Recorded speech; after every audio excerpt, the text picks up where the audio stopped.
프리미어리그 4라운드가 시작됩니다. 가장 먼저 열리는 경기는 토요일 8시 30분 아스날과 노팅엄 포레스트의 경기입니다. 그것도 하필이면 아스날의 홈구장인 에미레이츠 스타디움에서 열리게 됐습니다. 노팅엄이 매우 큰 혼란 속에 새로운 팀이 되어가지고 그 내용은 후반부에 전해드릴게요. 이런 대혼란 상황 속에서 아스날과 붙기 때문에 개인적으로는 노팅엄의 대패를 예상해 봅니다. 그 경기가 끝나면 황희찬이 출전하게 됩니다. 소속팀 울버햄튼은 강등 후보팀으로 분류됩니다. 실제로 지금 3연패 중이죠. 시즌 초반에 울버햄튼은 황희찬을 벤치 자원으로 취급하다가 주전 스트라이커에게 부상이 생기니까 황희찬을 2경기 연속으로 출전시켰고 황희찬은 곧바로 올 시즌 자신의 첫 골을 신고했습니다.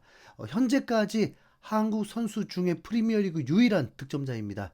사실 황희찬은 왼쪽 윙어로서 더 괜찮은 것 같은데 이렇게 땜빵으로 활용되어지는 게 매우 안타깝습니다. 이번 상대는 원정에서 만나는 뉴캐슬입니다. 하지만 뉴캐슬이 챔피언스리그도 고려해야 하기 때문에 울버햄튼을 쉽게 이길 거라고 장담할 수는 없습니다. 그리고 토트넘의 경기는 토요일에서 일요일로 넘어가는 새벽 1시 30분 경기입니다. 런던 더비로 웨스트햄을 만나게 됩니다. 웨스트햄이 초반 2경기에서는 프리미어리그에서 가장 많은 관중 동원을 하는 팀이 강등되는 건가라는 우려가 있었지만 세 번째 경기 노팅엄 원정에서 3대 0이라는 완승을 거두면서 희망을 쐈습니다. 토트넘은 이번 경기로 베일이 벗겨지는 팀입니다. 드디어 그들만의 완전체가 되었습니다. 메디슨, 콜루셉스키를 대체할 선수 사비 시몬스의 첫 출전이 예고되어 있습니다. 토트넘 팬들은 지금 엄청난 기대감으로 차 있는 상태입니다.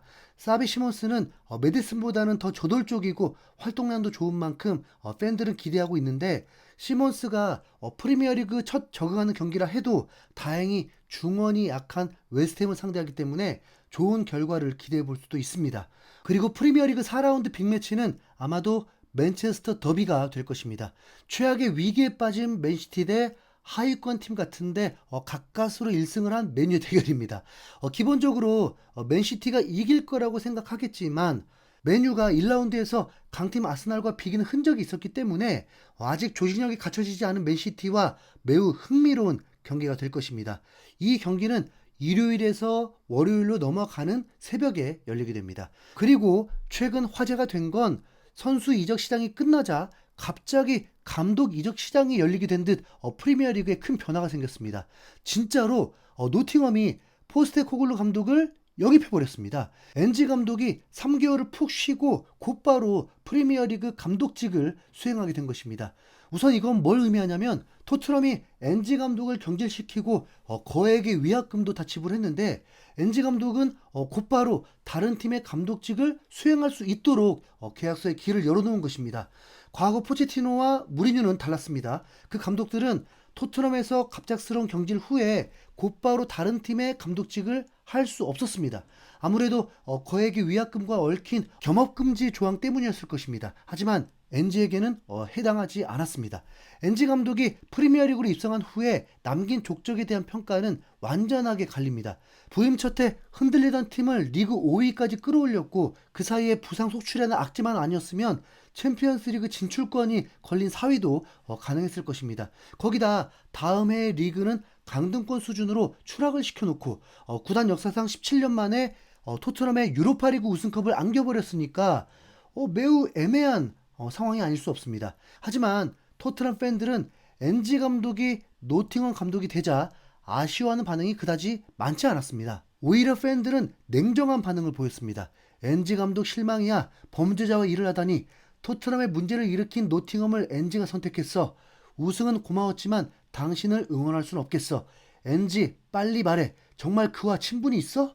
이번엔 17위가 아니야 18위야. 문제가 많은 위험한 구단을 왜 선택했지? 왜 토트넘 팬들이 이렇게 냉정한 반응이 나온 거냐면 첫 번째 이유는 노팅엄 구단주의 악명 때문입니다. 진짜 암흑의 조직 보스 같은 분이에요. 여러 범죄와 연결되어 있었고 축구 행정적으로도 막무가내입니다. 모건 깁스 화이트가 토트넘 이적 직전에 갑작스러운 노팅엄과의 재계약은 거의 협박으로 인한 계약으로 보고 있을 정도죠. 그리고 토트넘의 유로파리그 우승만큼 노팅엄도 대성과를 이뤘는데 그걸 이뤄낸 감독과 불화설이 터지고 시즌 중에 경질시켜버렸으니까 진짜 조폭 두목과도 같은 거죠. 네. 이런 팀의 감독이 된 상황이니까 토트넘 팬들은 엔제의 미래도 밝지 않을 것이라고 보는 것입니다. 두 번째 이유는 축구적 시각으로 볼 때 노팅엄은 지금부터 진짜 위기가 시작되기 때문입니다. 산투 감독은 2년 동안 팀을 수비 축구로 단단하게 만들었습니다. 지난 시즌 누누 감독의 노팅엄은 리그 평균 점유율이 40.7%로 전체 18위에 그쳤고 패스 성공률은 77.3%로 19위였습니다.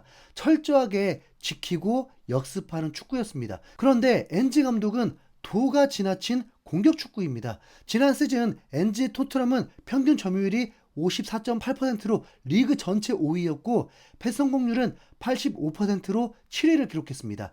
스타일이 완전히 상반됩니다. 그럼 선수들이 적응이 되겠습니까? 엔지 감독이 축구를 모를 리는 없기 때문에 스스로 판단하겠지만 지금까지 고집불통인 걸 보면 그 고집은 그대로 이어갈 거라고 봅니다. 그리고 엔지 감독은 선수들에게 그냥 열심히 뛰라고 하지 않고 미치게 뛰라고 합니다. 그 결과가 무엇이었습니까? 바로 부상 속출입니다. 토트넘에서 그렇게 내구성 좋다고 소문났던 쿠르셉스키 결국 유로파리그 우승 시상식에서 다리를 쩔뚝이면서 메달을 수여받았고 그 후 6개월가량을 재활만 하고 있습니다. 이게 뭐냐고요? 팬들이 분통을 터뜨릴 만도 합니다. 그런데 어쨌든 노팅엄으로 부임은 했고 엔지 감독 인터뷰가 굉장히 궁금했습니다. 토트넘에서 잘린 후 첫 공식 석상이었으니까요. 네. 아니나 다를까 토트넘을 제대로 저격해버렸습니다. 이전에는 한 번도 경험해보지 못한 일이었다. 경질당한 건 토트넘이 처음이었다. 프리시즌을 쉰 것도 마찬가지다. 그러다 보니 다음 기회에 대해 생각하게 됐다. 분명한 건 내 커리어에서 계속해오던 일을 할 수 있는 발판을 줄 수 있는 팀에 꼭 가고 싶었다는 것이다. 토트넘에서 전례 없는 일을 해낸 상황에서 내 미래에 대해 이야기하는 것이 정말 이상했다.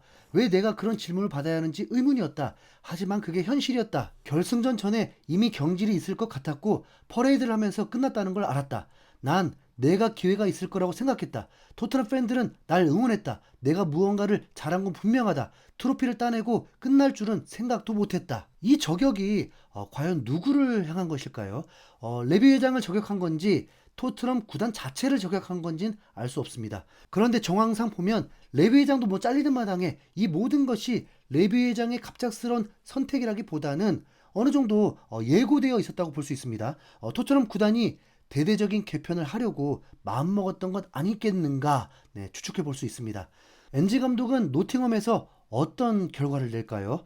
황당하게도 감독 교체로 어수선한 노팅엄이 축구 통계업체 옵타의 슈퍼컴퓨터 분석 결과 갑자기 유로파리그 우승 후보 3위에 올라버렸습니다. 우승 확률이 무려 11.3%로 나왔습니다. 아스톤빌라, AS 로마 다음으로 높은 놀라운 수치입니다. 슈퍼컴퓨터는 엔지 감독 우승 경험에 높은 점수를 준 것입니다. 아마도 노팅엄은 엔지 감독이 그랬던 것처럼 리그에서는 버티기만 하고 유럽 대항전에서 엔지 감독의 경험을 토대로 성적이 나오길 바라고 있는 것 같습니다. 자, 그런데 토트넘 팬의 의미심장한 말이 자꾸 귓가에 맴돕니다. 모건 깁스 화이트도 부상 이탈 100%. 네.